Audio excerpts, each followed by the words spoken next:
Convidamos, então, os professores.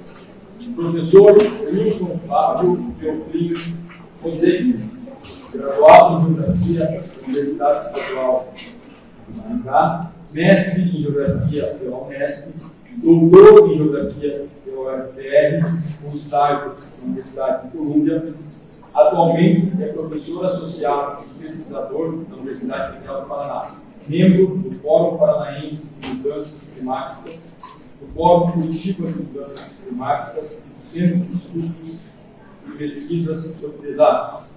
Tem experiência na área de geociências, com ênfase em climatologia, atuando principalmente nos seguintes temas: clima urbano, eventos climáticos extremos, mudanças climáticas, saúde e energia.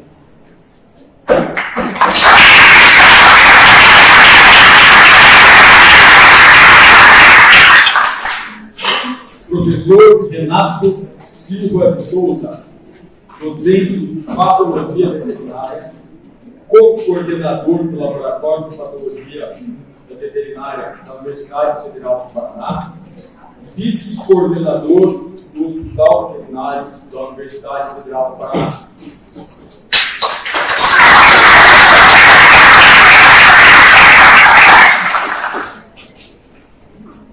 Professora Vanete Tomás Sokol, graduada em Medicina Veterinária pela Universidade Federal do Paraná, mestrado em Ciências pela Universidade Federal do Paraná e doutorado em Parasitologia pela Universidade de Montpellier, na França.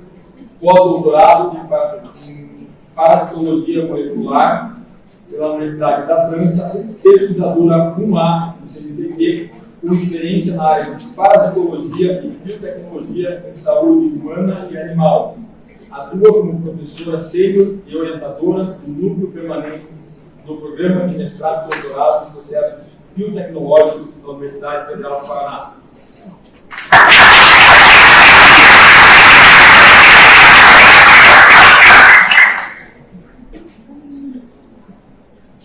Professor Flávio Teles, graduado em Medicina pela Faculdade de Médica do Paraná, com mestrado em Medicina Tropical pela Universidade Federal de Goiás e doutorado em Doenças Infecciosas e Parasitárias pela Universidade de São Paulo. Atualmente é professor associado de Infectologia do Departamento de Saúde Coletiva da Universidade Federal do Paraná. Tem como linha de pesquisa principal micologia médica, com ênfase nos aspectos clínicos, epidemiológicos, diagnósticos e terapêuticos de micoses, implantação e sistêmica.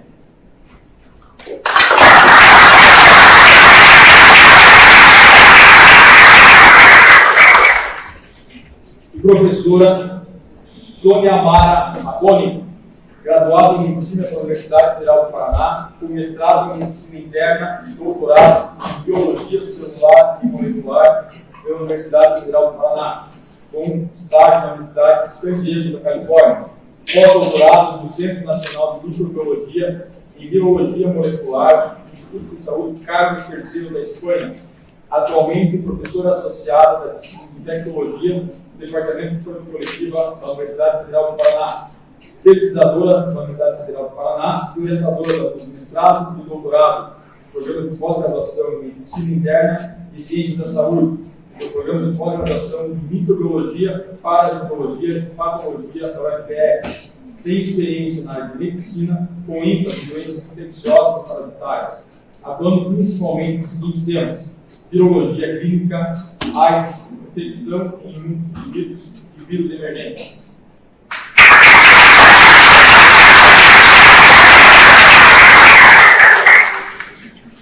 Com a palavra, o coordenador da mesa, professor Wilson Flávio Teoflino Rosegui.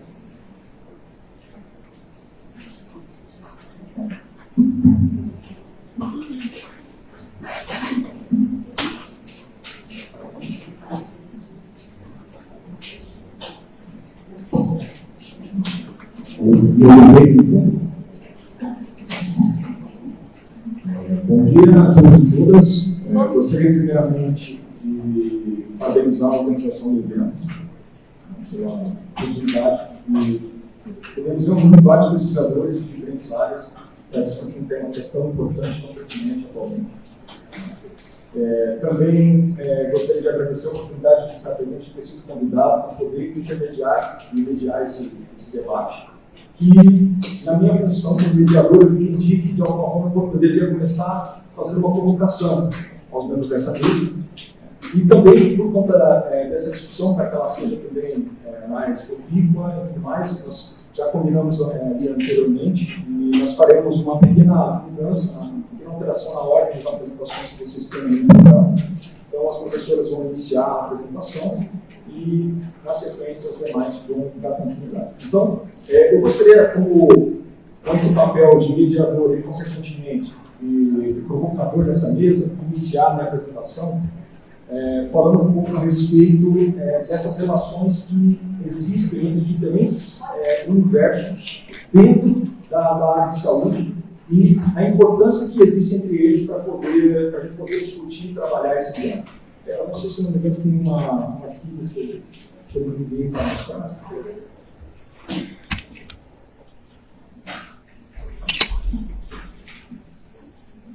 Não.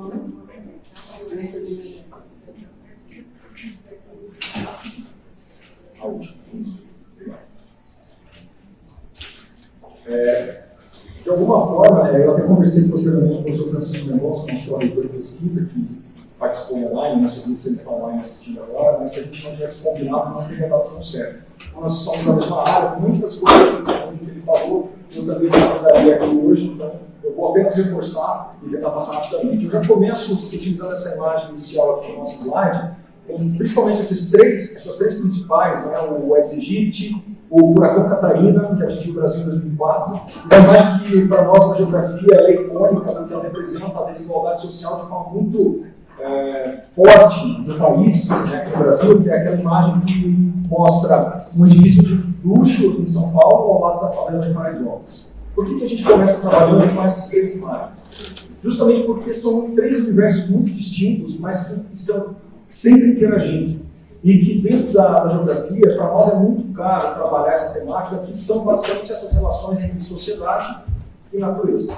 Né? Independente de qual conceito de natureza a gente pretenda abordar ou tratar. Então, elas são fundamentais porque quando a gente leva em consideração esses aspectos, a gente tem que imaginar que, no caso específico do nosso tema, que são as doenças emergentes, principalmente as negligenciadas, quem de fato vai sofrer os maiores impactos? A gente sempre se pergunta isso também em relação à própria climatologia, às mudanças climáticas. Quem será que vai sofrer mais os impactos? Se essas doenças emergentes continuarem avançando, é o pessoal da esquerda lá naquela imagem ou o pessoal da direita? Então, a gente já começa essa discussão pensando na população e principalmente na população mais vulnerável. Primeiro de tudo, então, quando a gente for tentar trabalhar essa temática de saúde única ou de saúde global, a gente sempre tem que começar por essa população, que é uma população que, de fato, ela vai ser o foco principal e vai ser a principal atingida por esses processos que estão ocorrendo. Próximo slide, por gentileza. Então, a pergunta norteadora da nossa mesa, como vocês sabem, é como inserir o seu tema de pesquisa no ensino da graduação e também na pós-graduação através dessa abordagem da saúde única. Bom, existem inúmeras propostas, alguns colegas aqui já apresentaram. Por exemplo, nas mesas anteriores, eu lembro que a professora Larissa foi muito feliz em trazer, muito pertinente, falar a respeito da questão da extensão. Eu acho que ela é uma oportunidade que a nossa universidade tem de transpor esses mundos. A gente sempre fala, né? Eu desde a época da graduação se falar desses mundos que existem entre a universidade e o ambiente externo. A Jean Frank, que fez uma intervenção interessante, falando que o poder público está ansioso de fazer essa conexão desse trabalho. Né? Nós temos que derrubar esses muros e a extensão é um caminho importante para isso. Nós temos muita burocracia que também impede isso, até principalmente com o setor privado. Né? A gente sabe que aqui na universidade isso é um tema muito sensível. Então, a gente pode começar abordando a partir dessa perspectiva. Próximo dia. Então, algumas coisas que a gente trabalha na geografia que eu acho interessantes, e que aqui eu vou dizer que, geograficamente falando, através dessa integração entre as diferentes esferas, a gente consegue, de alguma forma, compor esse universo que engloba a questão de saúde, né? E falando de saúde, não falando de doença, né? Mas falando de saúde, que são basicamente trabalhando do saber popular ao método científico, da pesquisa ao ensino e extensão e da natureza à sociedade, como mencionei anteriormente. Próximo, por gentileza. E aí, quando a gente traz essa abordagem falando a respeito desse saber popular, ele coloca essa provocação. Eu acho que esse é um dos principais pontos que eu quero colocar de provocação para essa mesa, né? Porque geralmente a gente sabe que aqui no nosso meio, no meio acadêmico, e é um meio muito restrito, com uma porcentagem muito pequena da população participando, o saber popular geralmente é ignorado, a cultura popular ela geralmente é ignorada aqui no meio acadêmico e ridicularizada muitas vezes. E o principal que é considerado relevante é que o conhecimento válido é apenas aquele produzido por pesquisadores. E a gente sabe que no nosso país, mais de 90% da pesquisa é feita dentro das universidades. Então, por esse motivo, é fundamental a gente repensar um pouco essa questão do saber popular. Próximo, por gentileza. Então, nesse sentido, a gente pode questionar o seguinte: se esses saberes etnológicos, esses saberes populares, são tão desprestigiados aqui na academia, como que a gente pode esperar que esse conhecimento então seja aplicado na prática cotidiana dentro das universidades? Já que o tema da nossa mesa, a pergunta norteadora, é relacionada à graduação e pós-graduação especificamente. Então, como que a gente insere, de alguma forma, esse conhecimento popular dentro desse universo? Nós temos alguns autores, como Lakatos e Marconi, que definem esse saber popular como aquele que é, abre aspas, transmitido de geração em geração, por meio da educação formal e baseado em imitação e, frisei, experiência pessoal. Essa questão da experiência ela é importante. Ela é importante porque a população ela está o tempo todo lidando com esses problemas. Inclusive os problemas de mudança climática, os problemas relacionados à saúde e outros demais que a gente já sabe. Próximo, por gentileza. Então, esse saber popular, ele, de alguma forma, ele acaba sendo fortemente empírico. Ele pode não ser tanto método, um método científico que nós tanto prezamos aqui dentro da academia, mas ele é empírico. Ele é inócuo. Então, a gente, de alguma forma, precisa, conforme o colega Costa, 2008, tentar dar reconhecimento para esses saberes populares como algo valioso dentro dos processos de ensino-aprendizagem que a gente tem dentro da universidade. Volto a dizer, tanto na graduação como na pós-graduação. E muitas vezes na pós-graduação também a gente é muito focado na questão da pesquisa. Por quê? Porque principalmente a gente consegue acessar a realidade social desses alunos. Em sala de aula eu presencio muito isso. Às vezes o aluno traz uma experiência que ele vive na comunidade dele e às vezes os colegas não dão valor, etc. e tal, mas ela pode ser importante de alguma forma. A gente só precisa saber identificar e selecionar que tipos de informações dessas podem ser relevantes e que podem trabalhar de forma social no método científico. E a extensão universitária, como eu já mencionei antes, ela é uma ferramenta importante para se trabalhar isso.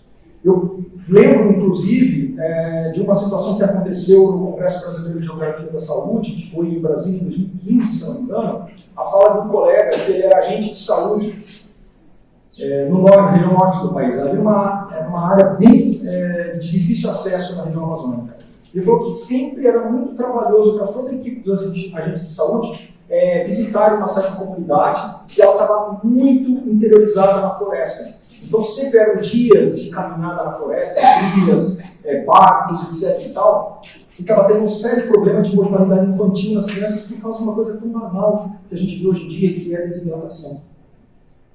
E aí eles iam lá, conversavam com as famílias, os agentes, falavam, olha, soro caseiro, isso, aquilo outro, tudo mais, e ia embora, voltava tempos depois, continuava a mortalidade, continuavam os problemas. E aí perguntava, mas vocês não estão fazendo o soro caseiro que a gente indicou, não estão seguindo as nossas instruções? Eles falaram, não, a gente está levando nas benzedeiras.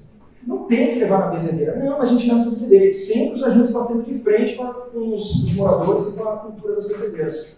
Até que alguém teve uma brilhante ideia, falou, gente, mas peraí, essa cultura é milenar não, mas secular pelo menos, nessa população. Por que a gente, ao invés de bater de frente, a gente não se associa a ela? Não pega esse saber popular e traz para dentro do método científico. O que eles passaram a fazer? Nas próximas visitas na comunidade, ao invés de conversar somente com as famílias, conversar com as benzedeiras. Chamaram as benzedeiras e falaram, olha, o trabalho de vocês é muito importante. Mas se vocês puderem, por favor, passarem essas instruções para as famílias também, vocês vão nos ajudar muito a reduzir as mortes. Adivinha o que aconteceu? Elas reduziram as mortes. Então, assim, É importante, quando a gente pensar a questão da saúde única, pensar esses três universos, né, que é a sociedade, a natureza e as próprias doenças, mas é fundamental também, nos animais, evidentemente, apesar da natureza estar envolvida, mas é fundamental a gente considerar também esses conhecimentos populares. Nós temos povos tradicionais, nós temos povos originários do país que têm muito a nos ensinar, nós temos muito a aprender com eles. Tá? Próximo, por gentileza. Uma coisa que o Francisco já comentou, e que eu não vou me aprofundar muito, a questão do complexo patogênico. Na geografia, a gente já vem trabalhando há muito tempo com essa visão holística, integradora ao tratar de saúde. Sempre envolvendo a questão do meio ambiente. Óbvio que o meio ambiente ele não é determinante nesse processo. Ele não vai ser determinante. A gente diz que o ambiente ele é um condicionante para essas doenças. A gente chama de condicionante socioambiental. E o complexo patogênico do Maxime Sorge, ele trouxe uma grande contribuição, e é uma contribuição muito antiga, já do início do século XX, que a gente vem trabalhando de forma integrada e interdisciplinar. Essa citação, inclusive, é do trabalho do Maxime Sorge, que ele diz: interdependência dos organismos postos em jogo na produção de uma mesma doença infecciosa permite inferir uma unidade biológica de ordem superior, o complexo patogênico. Compreende, além do homem do agente causal da doença, seus vetores e todos os seres que funcionam ou comprometem a sua existência. Então ele já trabalhava com essa visão holística e integradora para se tratar da questão das doenças. Por gentileza.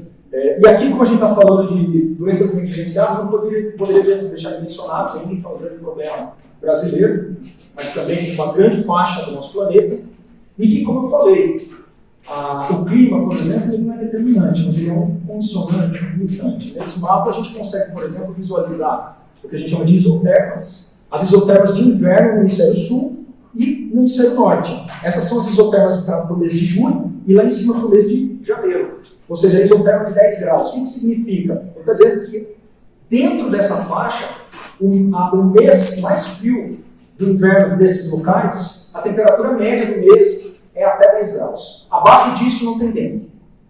Abaixo dessa temperatura, supostamente não é favorável ao ocorrência de egípcio e, consequentemente, de dengue. Só que, próximo por gentileza, como eu falei antes, essas doenças elas têm o que a gente chama de multicausalidade e complexidade, porque é uma interação de diversos fatores ocorrendo aqui. Né? O vetor, o ambiente, o modo de vida e a urbanização. Eu trabalhei pelo doutorado, por exemplo, nessa parceria que a gente fez com a Universidade de Colômbia, a influência do clima urbano na proliferação da exigente e, consequentemente, da dengue. Na época a gente falava só de dengue e hoje está completo de zika, chikungunya, né? Então, a gente falou a respeito da interferência do clima urbano na proliferação, porque o mosquito fortemente adaptado à área urbana. Né? A gente tem também albopictos, a gente também tem outras questões aí que a gente tem que considerar, mas vejam que é um universo extremamente complexo de relações, políticas públicas, convívios, do ser humano. Não é fácil. Próximo, por gentileza. Então, são vários aspectos envolvidos em todo esse processo relacionado à dengue. Nós temos o próprio clima, como eu mencionei, os fluxos da população. Nós temos em regiões metropolitanas, como aqui é o nosso caso em Curitiba, nós temos as pessoas que moram na região metropolitana e vêm trabalhar aqui na cidade, e vice-versa. Esses fluxos celulares que a gente chama, às vezes a pessoa contrai a doença no local, mas vai até o outro para atuar e fica o dia todo, ela facilita a transmissão. Nós temos circulação de sorotipos que entram nesse processo, o modo de vida da população, a eficiência de políticas públicas, descaso de situações de vulnerabilidade, enfim. É muito mais complexo do que a gente pode imaginar. Próximo. Então aqui a gente tem, só para exemplificar, uma série de aspectos que a gente utiliza na geografia quando a gente vai abordar esse tema. A gente tenta enxergar pelas lentes do clima quais são os aspectos que interferem, extremos pluviométricos, que vão interferir, por exemplo, com leptospirose, quando você tem muita chuva e inundações, extremos térmicos, que podem favorecer a ocorrência da dengue, condições típicas de primavera e verão.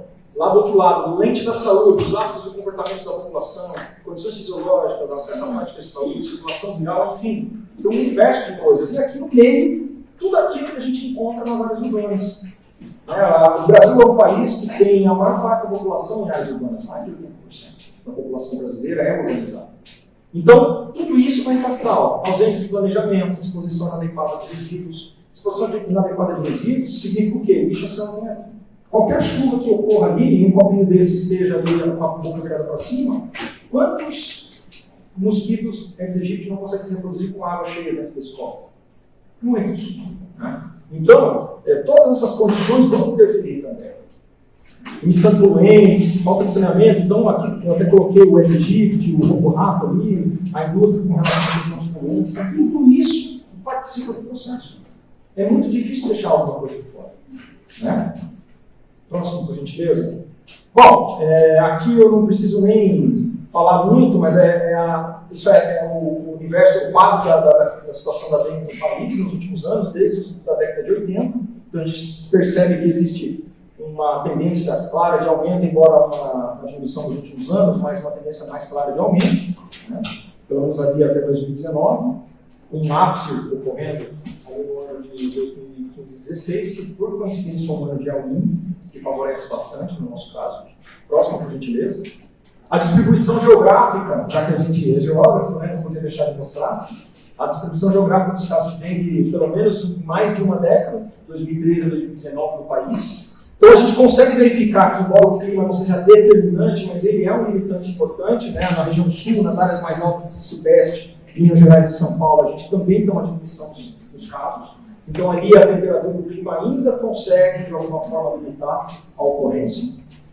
Próximo, por gentileza. E para não deixar de mentir, né, esse é o nosso estado, Paraná. A área de clima é classificada como CFA, que é um clima um pouco mais quente, e a área de clima CFB em verde. Então, aqui, coincidentemente, essas são as classificações climáticas do estado do Paraná, e naquele outro mapa, a maior parte das notificações de dengue. Então, nós temos claramente um arco da dengue que pega o norte do estado, o noroeste, vindo até o oeste. Então, não é coincidência que os dois mapas podem ser sobrepostos. Mas, como eu falei, existe uma multicausalidade, uma complexidade em relação à dengue, que vale para várias outras doenças, que impede que o clima seja o único fator. Tá? Próximo, por gentileza, eu estou partindo para o final. Aqui nós temos um exemplo de modelagens que nós fazemos ali em relação à mudança do clima e, consequentemente, a expansão da dengue no planeta até o ano de 2100. Então, vocês veem ali diferentes cenários, mas o que eu quero focar mesmo é no final aqui, ó, 2050 e 2080, que é aquele lá da ponta, e aqui embaixo. Então, vocês podem perceber, por exemplo, o quanto a dengue vai avançando mais para o norte, principalmente nos Estados Unidos, se a gente for considerar aqui o sul dos Estados Unidos, como ela vai avançando em relação aos anos anteriores, à situação atual dos anos posteriores. Então, a gente percebe que, de fato, a mudança climática vai trazendo essa preocupação. Próximo, por gentileza. E outras doenças também entram nesse processo. Aqui a gente tem modelagem a situação atual no Brasil para algumas doenças, que estão mencionadas aqui do lado, e o cenário, na primeira coluna ali, o cenário otimista de mudança climática, a temperatura não vai aumentar muito, e lá na ponta, o cenário pessimista para a expansão dessas doenças. Então vocês percebam que algumas aumentam a área da emergência, outras migram para outros locais, elas não aumentam, diminuem, elas mudam a localização. Porque o clima também vai mudando. Tá? Próximo, por gentileza. Para não deixar mentir, isso aqui são simulações que nós fizemos no laboratório, numa publicação nossa que vai sair em breve, um capítulo de livro na Springer Nature, onde nós simulamos cenários de aumento da temperatura para a região sul do país. Então vocês vejam lá, ó, no cenário pessimista para 2080 e 2100, o quanto a temperatura pode aumentar no estado do Paraná, a questão da média da temperatura. Ó. Lá no noroeste do estado pode chegar a 26 graus a média anual da temperatura, comparado ao que a gente vê na situação atual aqui. Então, o aquecimento é evidente. Né? Inclusive, as duas alunas que produziram esse mapa estão presentes aqui, a Thalia Martins. Então, isso é apenas para a gente verificar. E já simulado com os dados mais recentes dos modelos, né, do ICMP6, que saíram agora no relatório do IPCC, que é o mais recente. Próximo, por gentileza, para finalizar, alguns exemplos do que a gente já vem trabalhando, o professor Francisco já mostrou aqui, mas eu vou reforçar. Nós temos ali no LaboClima um sistema de alerta climático de dengue, que é um sistema que é uma parceria com o CINEPAR, que cede os dados meteorológicos, e a Secretaria Estadual de Saúde, que utiliza esses nossos mapas, que são publicados semanalmente, respeitando as semanas epidemiológicas, e a Secretaria publica junto com o boletim de dengue, toda semana. E aí a gente mostra, nesses buffers, quais são as áreas que têm alto, médio e baixo risco de ocorrência do Aedes aegypti e da dengue, consequentemente, baseado em alguns dados climatológicos e também de infestação. Então, nós temos aí áreas que, nesse contexto desse mapa, estavam representando, mais recente, 23 de abril a 29 de abril, é um dos mais recentes, eles estão lá no nosso site. Então vocês vejam que a porção sul do estado, em azul ali, é a região que está considerada como sem risco. As áreas em verde, baixo risco, e em amarelo, risco moderado. Então você pega os dados da última semana, que foram favoráveis à proliferação do Aedes aegypti, e aí você gera o mapa de risco. E esse processo e esse sistema está em constante aperfeiçoamento. Próxima, por gentileza, para mostrar mais um. Aqui em fevereiro e março, com áreas com alto risco, Paranaguá e Guaratuba. Então, os dados que nós utilizamos, estou aqui no monitor o Paraná inteiro, esses são os dados que a gente conseguiu com a parceria do Sinipar. A gente pode trabalhar isso para a pessoa e aumentar. Para finalizar a próxima, então eu gostaria de agradecer e deixar essa provocação já para a mesa, no sentido de chamar os colegas de outras áreas para que a gente, de fato, possa produzir essa interdisciplinaridade. Nós temos muitos outros aqui na universidade que trabalham com esse tema, que por algum motivo a organização já mencionou que não puderam estar presentes, mas que a gente possa fazer essa busca e fortalecer essa integração. Certo? Muito obrigado.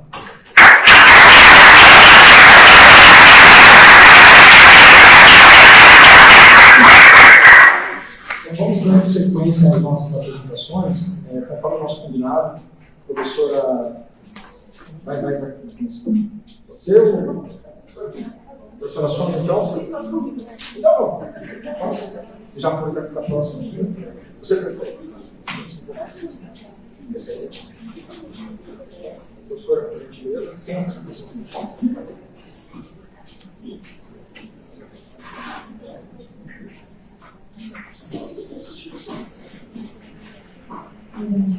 Bom dia a todos. Inicialmente, queria agradecer ao facilitador que faz parte do programa, mas agradecer a Denise pelo enorme esforço da Denise ensinar todos os professores desse ano, que estavam muito conhecimento de onde ocorrer, dar as boas-vindas aos muitos iniciantes que estão aqui, prazer recebê-los aqui no dia, muito. E eu vou tentar apresentar, na realidade, como desafio. Nós temos um encontro de 5 minutos antes dessa mesa, tem os professores, para ver o que nós iríamos abordar. Mas, dentro desse tema de doenças emergentes e negligenciadas, que é um tema que eu trabalho dentro da disciplina, veio com essa pergunta, que é um desafio, que é a pergunta marcadora desse tema, que é como seria o seu tema de pesquisa, tanto no ensino da graduação quanto na pós-graduação. Eu já coloco aqui, gostaria de colocar no questionamento, que eu gostaria muito de falar de saúde, mas eu só falo de doença. Então, e eu acho importante até, porque faz alguns anos que eu discuto sobre saúde única na disciplina de tecnologia, e nós temos uma avaliação que os alunos fazem da disciplina. E desde um ano que um aluno colocou assim, puxa, a gente já está cansado desse assunto de saúde única, porque isso é um assunto da básica e não da área da especialização, que é onde eu encontro o aluno. Então, daí eu pensei, nossa, como é importante realmente falar mais de saúde única, eu tinha entendido a mensagem. E como que eu tento abordar isso? Então, a gente tem várias ideias, dos cursos que nós estamos fazendo dentro do ensino médio, mas o que eu acho realmente é tentar mostrar para o aluno qual é a aplicabilidade desse conhecimento. E aqui eu voltei para o meu doutorado. Meu doutorado foi em 2004, como a gente mesmo nos nossos cursos de saúde única, a gente trabalhava com saúde única, mas não sabia que trabalhava com tal tema. Então, em 2004, eu comecei a trabalhar com hantavirose. E é uma doença emergente no continente americano, é uma doença antiga, já conhecida na Europa, mas no continente americano ela foi descrita na década de 90. E nós tínhamos muito pouco conhecimento sobre como essa doença podia no nosso país.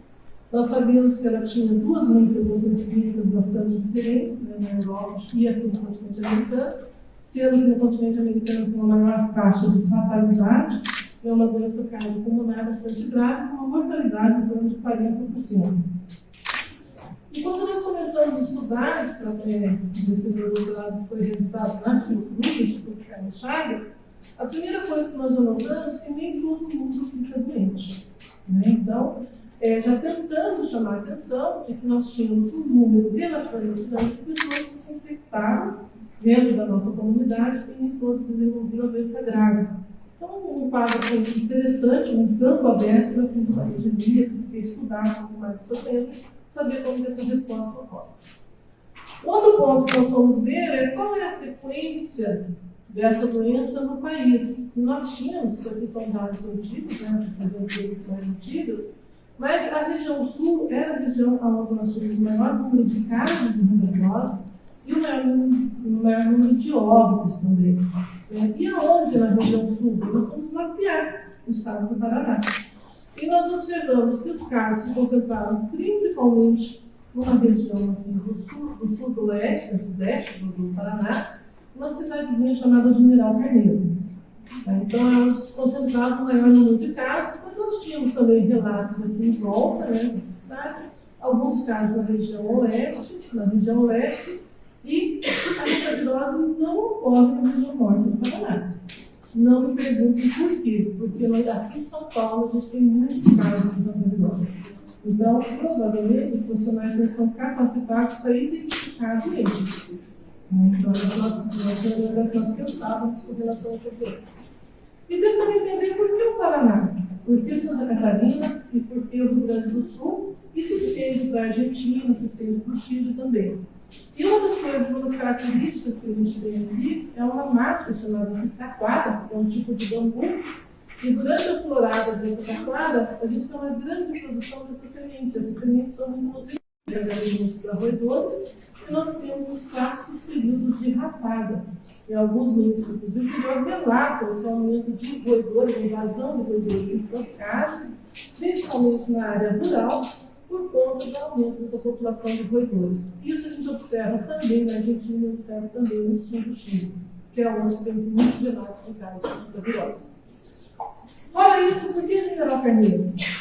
Nós temos outras cidades que nós temos a explorar na Taquara. Mas General Carneiro é uma região onde a gente tem que se chama de reflorestamento. Na realidade, não é reflorestamento, são derrubadas de árvores. Uma região onde se planta muito pinos, áreas de reflorestamento, para corte posterior.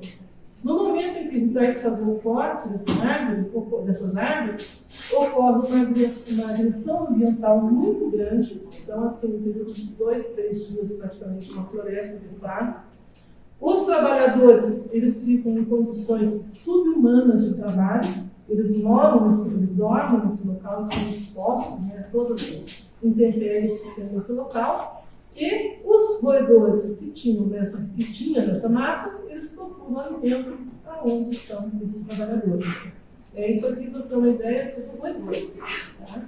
Então, são algumas fotos que a gente tem visitando esse local, onde nós tínhamos um grande número de casos de randovirose, inclusive com trabalhadores que morreram no tempo, não houve tempo, porque a doença evoluiu muito rapidamente, e algumas pessoas morreram sem atendimento médico, assim isso acontece.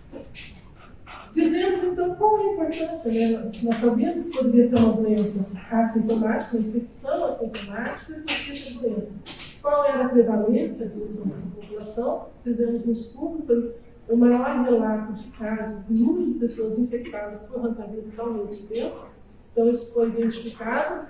Junto com esse estudo de soroprevalência, nós fizemos um desenvolvimento, uma padronização de um teste molecular para a identificação desse vírus e conseguimos fazer uma identificação genética do vírus que foi identificado como araucária, porque a gente não quis chamar o vírus de General Carneiro.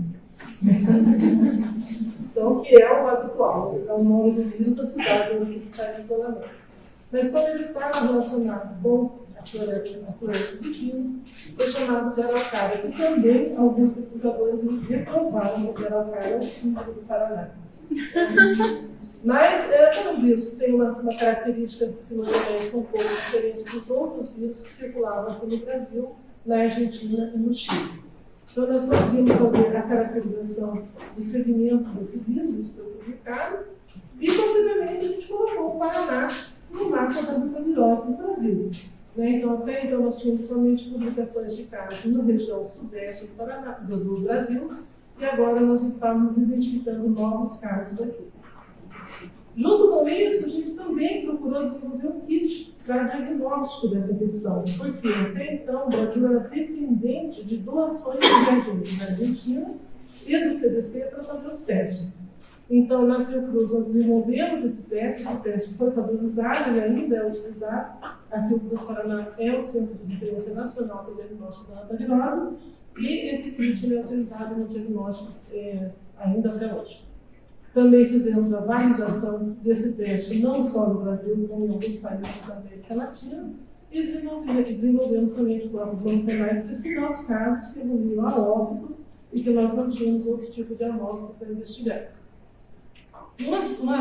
Na parte seguinte, nós começamos a estudar os roedores. Então, poxa, quais são os roedores que estão envolvidos nesse processo de doença que é essa população? Então, foi feita uma parceria junto com a Fiocruz do Rio de Janeiro, com um grupo de veterinários e biólogos que vieram para o Paraná para fazer coleta de roedores. E montamos laboratórios de nível de segurança NV3, que é o necessário para trabalhar com eles mesmos, e fizemos coletas de roedores em várias regiões do estado do Paraná. Tentando não só identificar a espécie do roedor, mas também colocávamos amostras para saber se os roedores estavam infectados, e uma vez positivos, fazíamos a caracterização genética desse vírus. Então, esse trabalho também foi divulgado, e a partir disso, nós fizemos um mapeamento de quais eram a identificação das espécies infectadas por hantavírus no estado do Paraná. Falamos qual era a prevalência desses roedores infectados no período da coleta e mapeamos o Paraná para saber onde estavam os roedores positivos. E é claro que eles estavam positivos aonde nós tínhamos doença. Então, também não sabemos por que não tem no norte do Paraná, mas os roedores coletados no norte do Paraná não são infectados. Eles não eram durante esse estudo. Então, esse também nós fizemos algumas caracterizações genéticas de vírus que foram encontrados e encontramos vírus, hantavírus, alguns genótipos de hantavírus, que não estão associados com doença clínica, talvez justificando aquele primeiro relato de casos de pacientes assintomáticos. Com isso, a gente acabou escrevendo um capítulo de livro sobre a situação da hantavirose na América Latina. Mas eu acho que a produção mais interessante do nosso trabalho foi esse folheto. Produzimos esse folheto para distribuição da população. Tá? O que é a hantavirose? Aonde você se expõe? Qual é a região de maior risco? E a Secretaria Estadual de Saúde começou a trabalhar com isso em todo o estado. E o que nós conseguimos com isso? Aqui, vocês me desculpem, é um slide difícil de ver, mas é a distribuição de casos de hantavirose por estado no Brasil nos últimos 20 anos. O Paraná é esse pontinho vermelho aqui. E o que nós conseguimos com tudo isso? Tiramos o Paraná do mapa da hantavirose. Então, tem hantavirose no Paraná? Tem, mas nós não temos mais tantos casos como tinha no começo do estudo. Então, o que a gente procura trazer com essas informações ao aluno é que eu tenho uma doença sem tratamento, sem vacina, mas eu posso, com a pesquisa e com a orientação da população, fazer o controle e a prevenção dessa doença. Então, como que eu trabalho com esse tema com os alunos? Na graduação, eu procuro trabalhar com uma doença, com um exemplo e vendo todos os parceiros como podem contribuir. Na pós-graduação, é uma salada de tudo. Ainda não sei se estou trabalhando da melhor maneira. Eu tenho vários alunos, cada um trabalha com um tema, e eu tento, nesse momento, que sou eu, tentando juntar todo mundo para discutir sobre saúde pública. Mas eu ainda tenho dificuldade, e o meu objetivo aqui realmente é aprender com vocês como que a gente pode trabalhar esse tema dentro da pós-graduação. Então,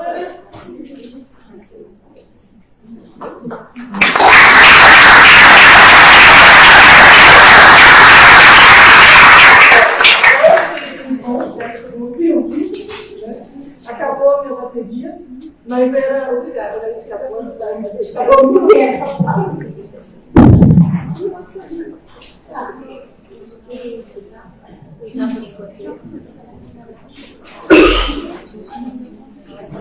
Obrigado, professora Sônia. Aí no fundo vocês vão ver exemplo para esse microfone aqui. Então a próxima a tratar na apresentação aqui vai ser a professora Anete, por gentileza, professora.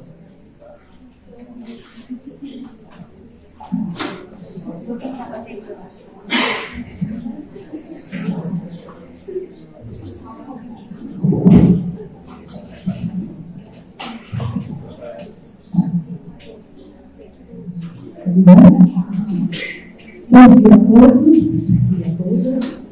Primeiramente, eu gostaria de agradecer a comissão organizadora desse importante evento. Agradecendo a professora Denise, eu gostaria de estender a todos os demais, porque eu sei que muitas pessoas trabalharam para que isso acontecesse, né? A gente consegue fazer nada sozinho, mas se não tiver uma lei, também não temos sucesso. Então, parabéns, professora, pelo evento. Tenho certeza que daqui surgirão novos grupos. Quero parabenizar a mesa anterior. Realmente eu fiquei um pouco perdida, sem saber como apresentar, como expor o tema. E depois da apresentação da primeira mesa e da brilhante exposição do Dr. Wilson e da doutora Sônia, eu vou tentar falar alguma coisa. Bom, acho que vocês estão vendo que eu aqui acho que sou uma das pessoas com maior tempo de universidade. Eu entrei em 1980 na universidade, tá? Então, desde então, eu estou por aí buscando. Eu acho que eu sempre fui uma pessoa insatisfeita comigo mesma e sempre tentando buscar alternativas e evoluir. Aqui eu coloquei a minha formação para dizer para vocês, olha, eu sempre me sentia deformada, porque, puxa, primeiro eu fiz medicina veterinária, depois eu fiz mestrado em química, na sequência fui fazer um doutorado na escola de medicina, em pequena fora,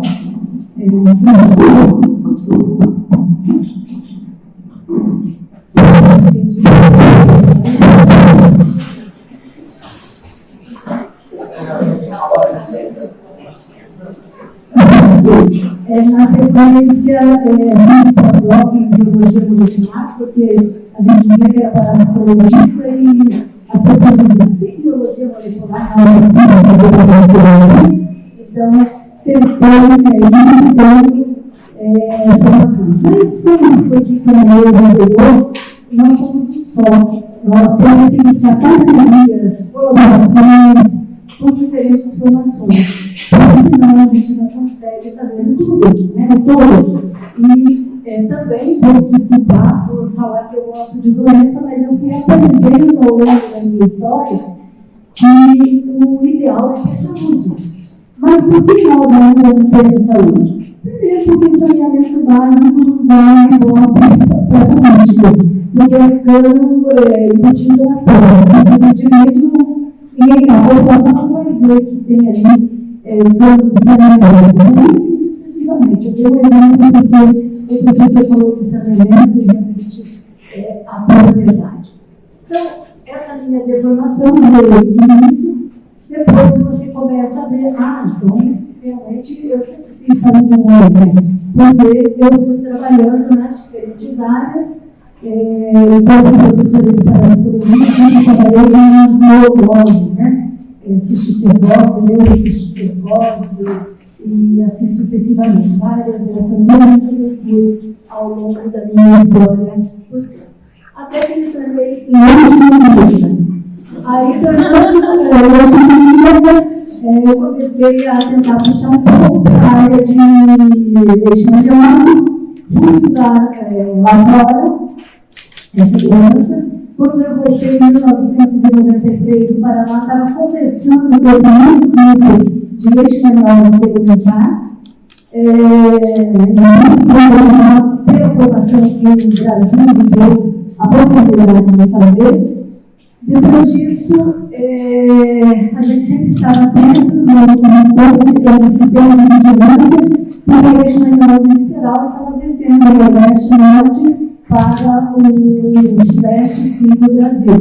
E nós montamos vários pontos de vigilância e tudo zero, nada. De repente eu recebo um telefonema da Organização Pan-Americana da Saúde, e depois um pesquisador da Argentina, dizendo: olha, vocês têm leishmaniose visceral no estado do Paraná.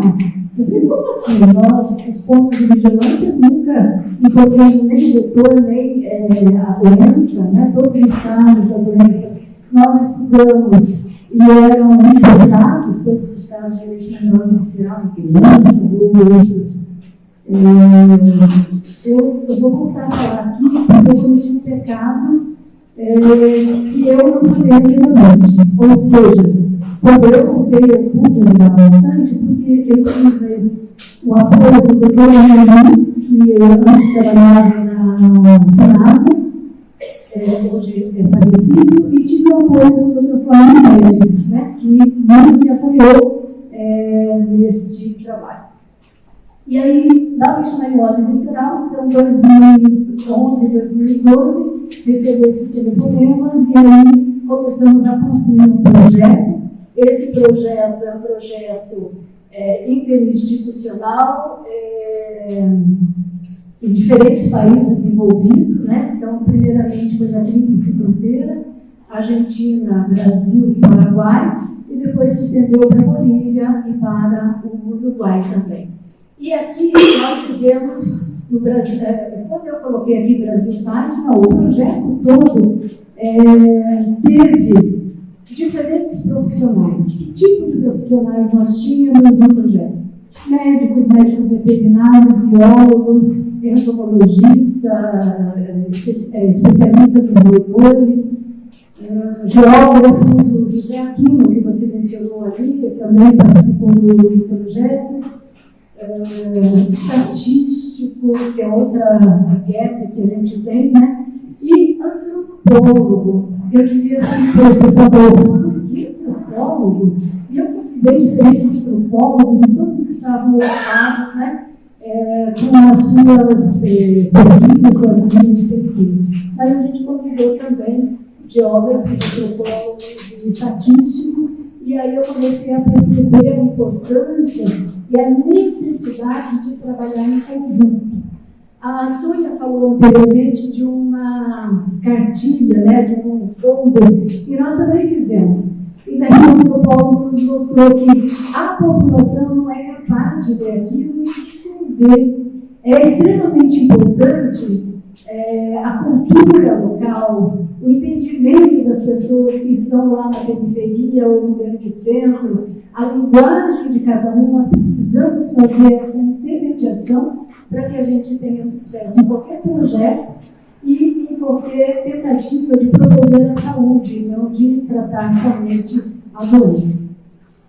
Então, tentando dizer, lá tem várias pessoas, né, do lado internacional, do lado nacional, a educação, a construção do projeto levou quase 2 anos para vocês terem ideia, porque todos falavam, todos buscavam alternativas. Então, aqui eu já falei, né, do trabalho que nós fizemos transversal e depois sazonal, micro, meso e macro escala, Paraguai, Argentina, Brasil, fizemos antropologia médica, animais sinantrópicos também foram buscados, coleta de sangue, diagnóstico de cães e coleta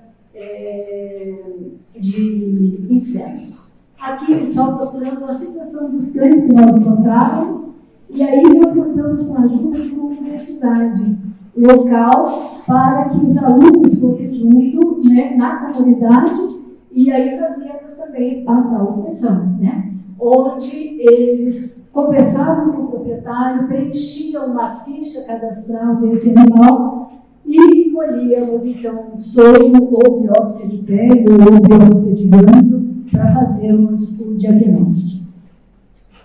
Depois foi trabalhado em Foz do Iguaçu, Santa Terezinha do Itaipu, numa região que nós chamamos de transecto, que é uma estrada de Colombo, alguma coisa assim, que vai de Foz do Iguaçu até Santa Terezinha, não pelo asfalto, pela 277, mas internamente por aquela região. Então, nós vimos que em Foz do Iguaçu, 23,8% dos cães já estavam infectados, para entender, né, o cenário horroroso que nós já encontramos naquela cidade. Depois, em Santa Terezinha, então, nós tínhamos 4,7%, e na região do transecto nós tínhamos 9,1%.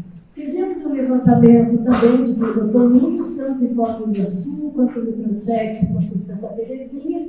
Foz do Iguaçu, a espécie predominante era o vetor descrito, né, habitualmente, que era a Lutzomyia longipalpis. Santa Terezinha já começava a ter presença do vetor, enquanto que na região do transecto, ou eram casos importados ou transmitidos por outros vetores secundários, e não aqueles vetores primários, como a gente sempre espera, né? Então, em Foz do Iguaçu, 67% das armadilhas estavam positivas.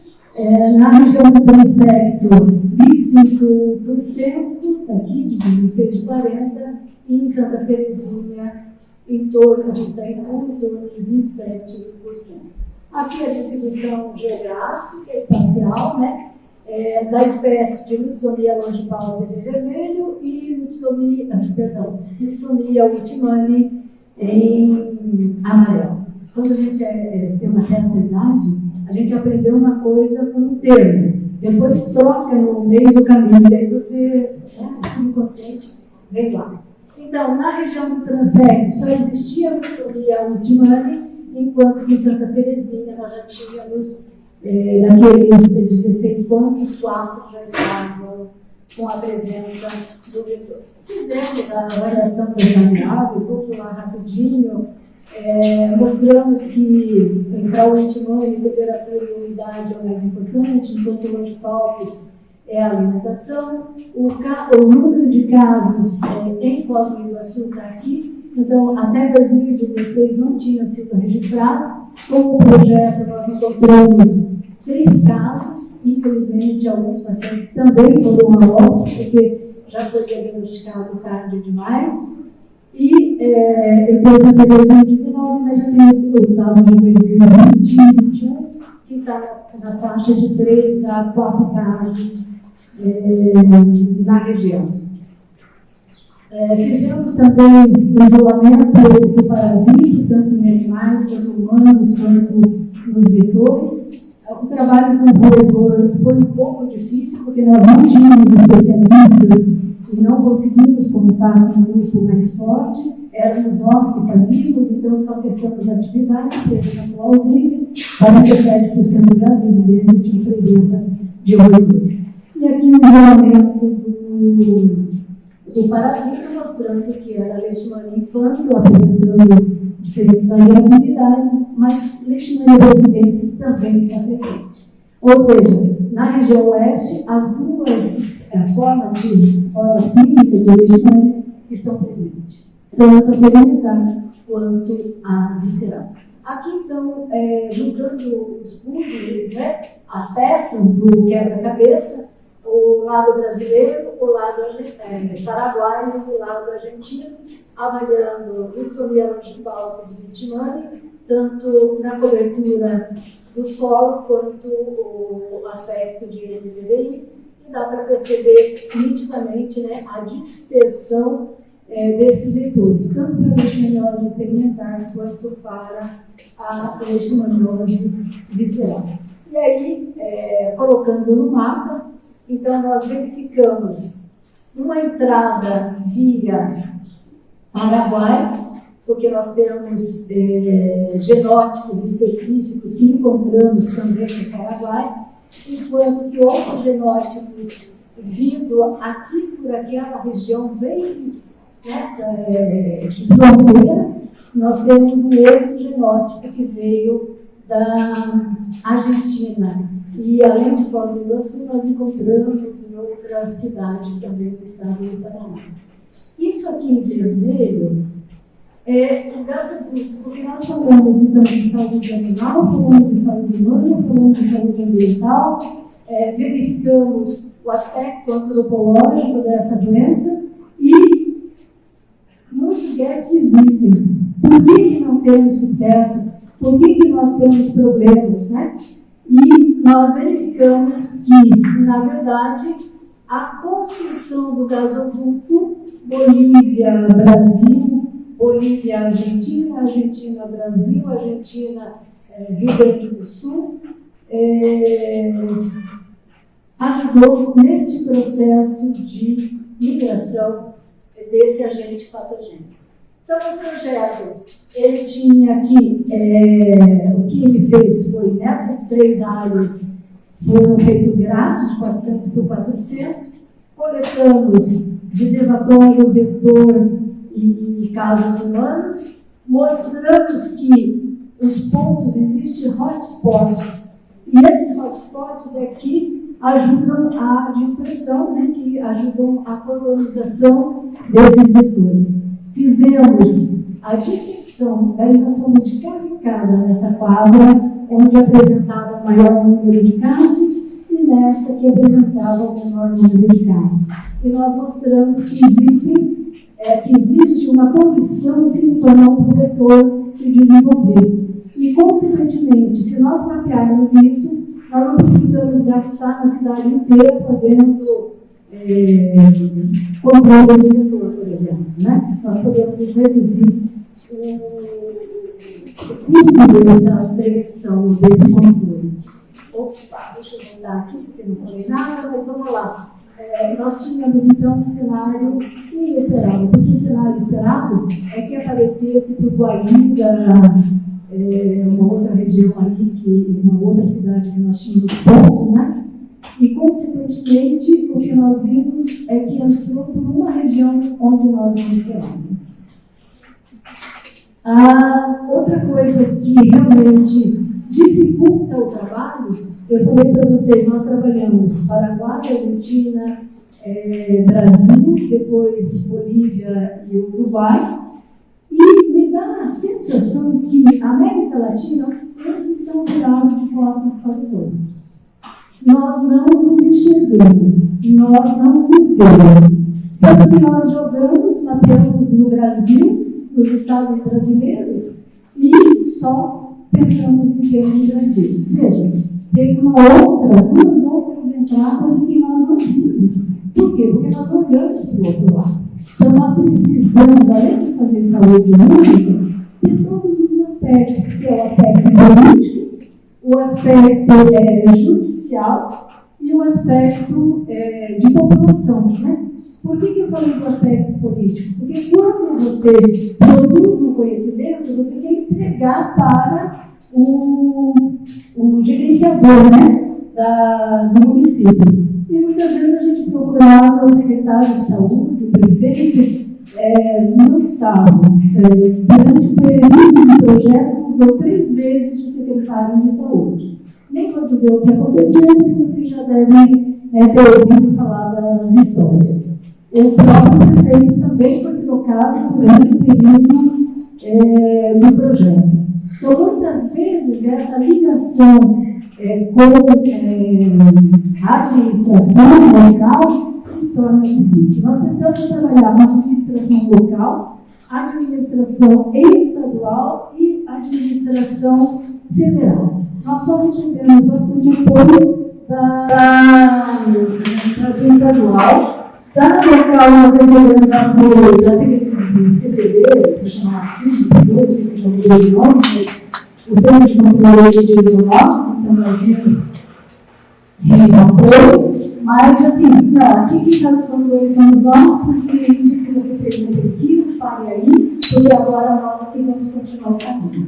Então, esta união, esse campo que a gente observa, né, os diferentes serviços, as diferentes unidades, seja de pesquisa, seja de extensão, seja de transferência de tecnologia, seja de...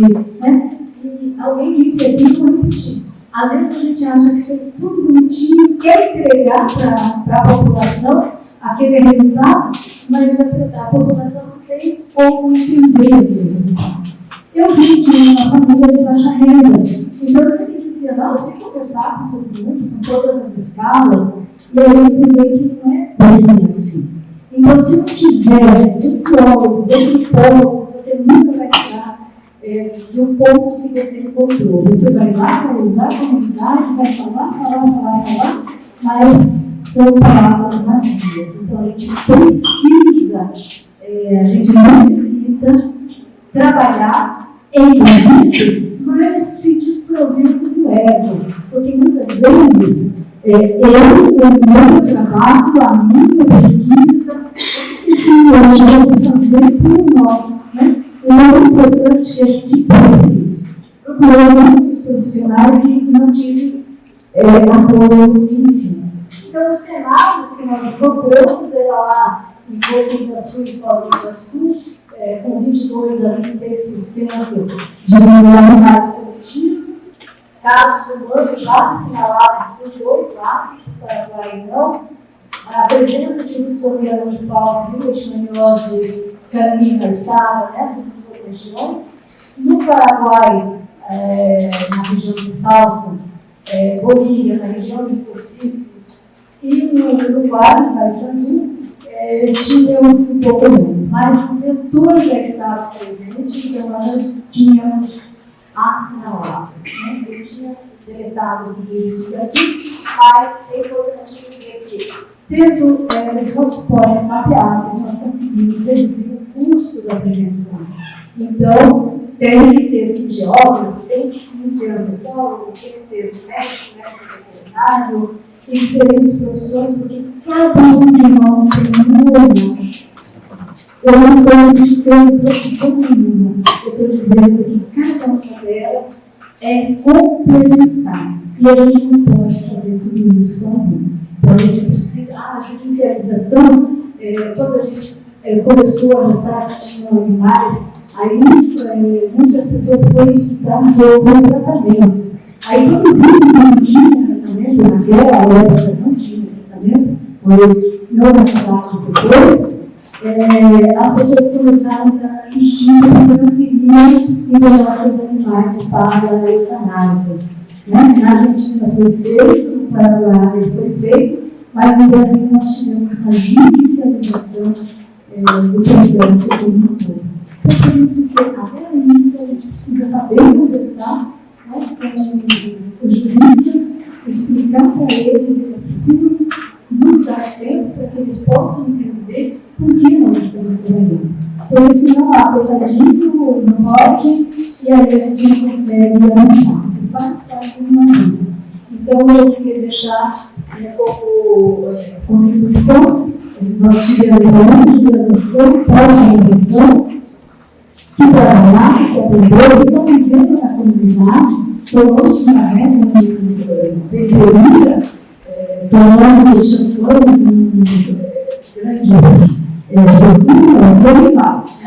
Então, nós passamos em todas as áreas, a gente vê que cada um tem uma linguagem a ser falada. Com os políticos também é importante ter uma linguagem a ser falada. Não sei se meu tempo já esgotou. Desculpa de ter que passar. Muito obrigada pela oportunidade.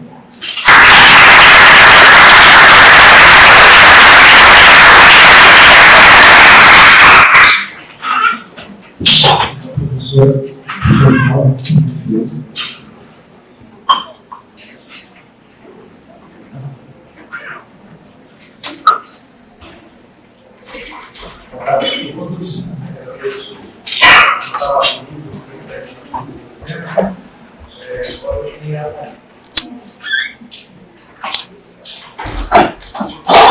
deixei os slides lá, eu estou pensando aqui, o nosso departamento já se chamou Departamento de Saúde Comunitária, atualmente chama-se de Saúde Coletiva, e gostaria muito que se chamasse de Departamento de Saúde Pública, pela sua interdisciplinaridade, vejo vários colegas, eu estou pensando nisso,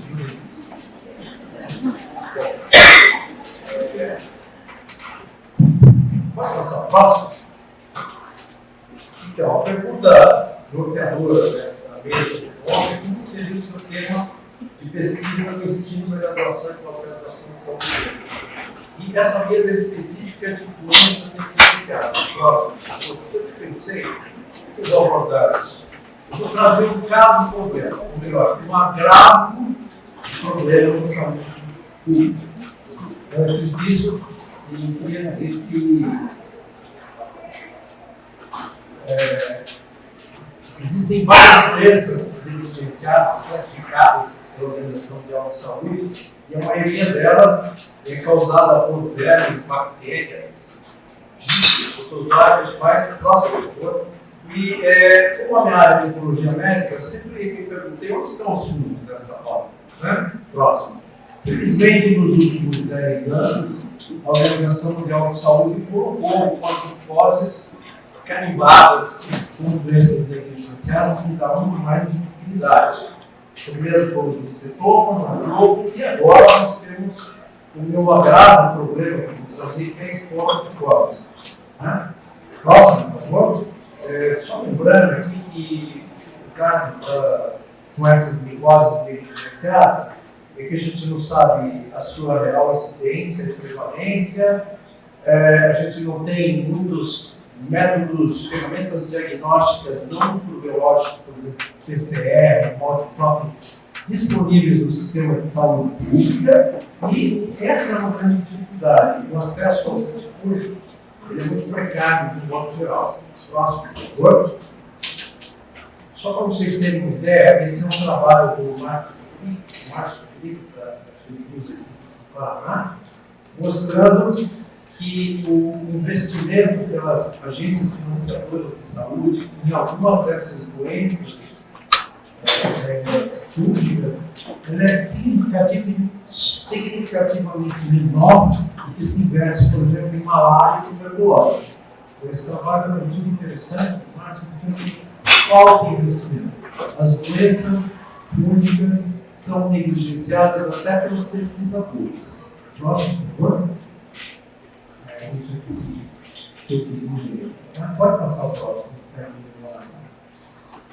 Bem, o agravo que eu vou trazer para vocês é a esporotricose de transmissão fluídica. E a esporotricose é uma micose de implantação, você vai ver o outro lado, é a micose, essa distribuição desse processo de aglomeração fluídica. Ele pode transmitir para outros gatos, e o gato tem uma doença avassaladora, enorme, se tratado, ele transmite para o cão e ele transmite para o homem. Nós não sabemos que transmite para os dois deles, porque o gato é um predador do gato. O cão transmite para o cão, tem para o homem e tem para o gato. É só o gato que transmite. Existe só outro método provável de transmissão, através de tatuagem.